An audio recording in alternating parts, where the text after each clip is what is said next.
सफ़र जब मंजिल बन जाते और सुराज जब मिशन और माटी के सेवा जब सरकार के सरोकार, तब बदलाव के सूरज ला कोनो नहीं रोक सके उगेले। कुल जमा यही कहानी है छत्तीसगढ़ सरकार के पाछू 2 बरस के। आज हमारे साथ छत्तीसगढ़ के मुखिया माननीय भूपेश बघेल जी मौजूद है और ये अवसर के हमारे डबल लाभ उठाबो। मैं छत्तीसगढ़ में गोठिया हूँ और शिरीष मिश्रा जी हिंदी में गोठिया ही। शिरीष जी शुरू करते हैं कार्यक्रम के सिलसिला ला। हर कदम एक नई चुनौती, हर पड़ाव एक नया जुड़ाव, उम्मीदों के सीने पर जागे हुए हैं कई ख्वाब। हर फैसला मेरा है समय को मुकम्मल जवाब। कुछ इस तरह का सफ़र रहा भूपेश बघेल जी का पिछले 2 साल का। उनकी ये यात्रा कई मायने में बहुत अलग है। प्रदेश का हर हिस्सा अध्यक्ष के रूप में, कांग्रेस अध्यक्ष के रूप में उन्होंने देखा, सुना, समझा है और मुख्यमंत्री के रूप में जिस तरह से काम कर रहे हैं उस पर हम उनसे बात करेंगे कि पिछले 2 साल में ऐसा क्या रहा जो छत्तीसगढ़ के लिए एक उल्लेखनीय रहा। माननीय भूपेश जी, आपका बहुत बहुत स्वागत है और सबसे पहले आपको बधाई। 2 साल जो आपने काम किया है जिसमें कोविड का भी कार्यकाल रहा और कोविड के कार्यकाल में आपकी सरकार ने माइक ऑन हो गया। कोविड कार्यकाल में आपका जो काम रहा है वो पूरे देश भर में सराहा गया। आपने ना सिर्फ इस प्रदेश के लोगों का बल्कि जो दूसरे लोग यहाँ आए उनके साथ भी आपने जो बर्ताव किया, जो उनकी सेवा करी, वो अपने आप में एक उल्लेखनीय है। जी 2 साल पहले जब चुनाव हुआ तब किसी ने नहीं सोचा था कि छत्तीसगढ़ में 3/4 बहुमत से कांग्रेस की सरकार बनेगी। हमारे साथियों को पूरा विश्वास था कि हम स्पष्ट बहुमत से जीतेंगे, लेकिन छत्तीसगढ़ की जनता ने हमारी पार्टी को भरपूर आशीर्वाद दिया और हम 3/4 बहुमत से जीतने में सफल रहे। तो जितनी बड़ी जीत उतनी बड़ी जिम्मेदारी, लोगों से किए गए वादे पूरा करना और सामने बहुत सारी चुनौतियाँ। पहला जो साल है निश्चित रूप से लोकसभा चुनाव, नगरीय निकाय चुनाव, पंचायती राज चुनाव, फिर 3 उपचुनाव के साथ साथ जब दूसरा साल आया तो कोरोना वैश्विक महामारी से पूरे सबका जीवन प्रभावित हुआ। ऐसा कोई व्यक्ति नहीं है जिससे अछूता रहा हो।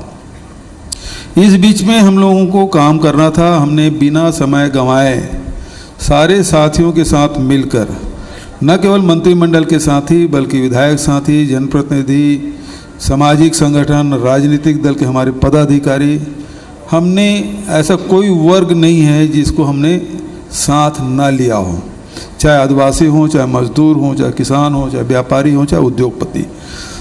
जैसे जैसे समय आया और जो परिस्थितियां बनी उसके हिसाब से उन सब का सहयोग लेते हुए हमने काम करना शुरू किया। और पहले दिन ही लोग तो शपथ लेने के बाद सब अपने इष्ट मित्रों से, रिश्तेदारों से, बड़े बुजुर्गों से आशीर्वाद लेने जाते हैं।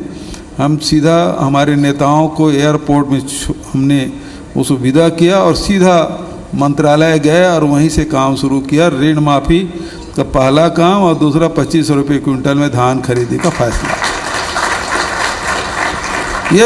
ये बताता है कि हमारी प्रतिबद्धता क्या है।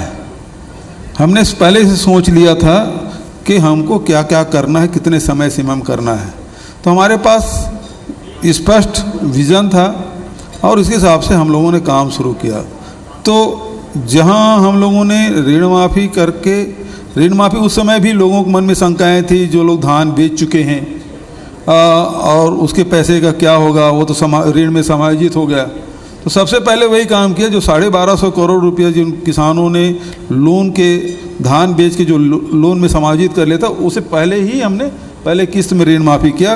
बचत ऋण माफ़ी, फिर जितने कोऑपरेटिव बैंक में थे उसका हमने ऋण माफ़ी किया। उसके बाद जो कमर्शियल बैंक से जो लोन लिए थे उसका भी ऋण माफ़ी हम लोगों ने किया। और वहीं तक नहीं बल्कि जो सिंचाई कर उसको भी हमने माफ़ किया। तत्काल बाद देखिए कि हमने लोकसभा चुनाव के पहले ही सब घरेलू उपभोक्ताओं की बिजली बिल आधा हमने कर दिया था। और उसके तत्काल बाद आप देखेंगे कि हमने कहा था कि प्रत्येक परिवार को हम 35 किलो चावल देंगे, पहले केवल बीपीएल कार्ड ही बना करते थे, हमने एपीएल कार्ड भी बनाया और सभी को 35 किलो चावल देना शुरू किए, आधार कार्ड से लिंक किए। पहले तो बहुत सारे प्रकार के कार्ड होते थे, वो कार्ड को हमने सीमित किया और उसका लाभ देखिए कोरोना काल में हुआ कि पूरे देश में हमारा छत्तीसगढ़ पहला राज्य है जिन्होंने कहा कि हम सभी परिवारों को 3 महीने का चावल मुफ्त में देंगे और उसको वितरित करके दिखाया। ये पूरे देश के सामने एक उदाहरण बना। उसी प्रकार से लोहांडीगुड़ा में टाटा के लिए जो ज़मीन ली गई थी उसको हमने वापस किया। 4000 प्रति मानक बोरा के दर से तेंदुपत्ता खरीदी शुरू किया।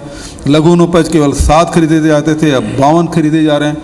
तो सारे काम हम लोगों ने तेजी से किया और इसमें केवल अकेले भूपेश बघेल का योगदान नहीं है बल्कि हमारे मंत्रिमंडल के सभी साथियों ने जो काम किया उसके लिए जितनी प्रशंसा की जाए कम है। उसी प्रकार के हमारे साथियों ने, हमारे अधिकारी कर्मचारियों ने जो काम किया, उनको तो पहले मालूम ही नहीं रहता कि नरवा गरवा घुरवा बाड़ी क्या है। 15 साल में तो उनको बताया ही नहीं गया था कि नरवा क्या होता है, गरवा क्या होता है। उसको बताना पड़ा, समझाना पड़ा और उसके बाद फिर काम देखिए लगातार हम लोग काम करते जा रहे हैं।